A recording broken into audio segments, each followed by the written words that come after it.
trznití. Já i všech 15 druhů mých bez smrti, bez žití. Bloumáme tupě po poli.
Vojna v priamom prenose, idú správy. Show na CNN už naberá grády. Zajtra padnú bomby na Bagdád, sľubuje reportér. V záujme demokracie sa vraždí. Život za ropu vraj vymení každý. Do očí klamú jedni aj druhí. Kto je ten pravý? Mŕtvych vojakov odvážajú domov. Nešťastné matky nad radmi hrobov. A koľko miliárd zarobí víťaz, čo ťažko niečo nahradí. Vyhlásenia do zvedavých kamier, týchto pseudobojovníkov zámier. A zvyšok času sa predá na reklamu. Tak aký je problém?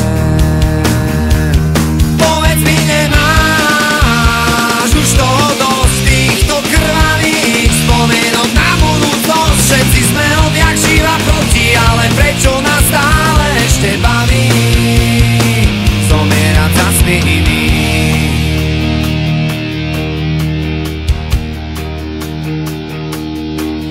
Svätý bojovník za džihad vzdal sa boja, išiel rabovať nemocnicu vo vlastnej štvrti.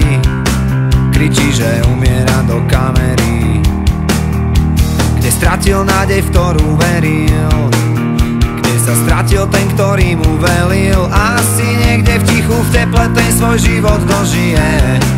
Opona zďaleka ešte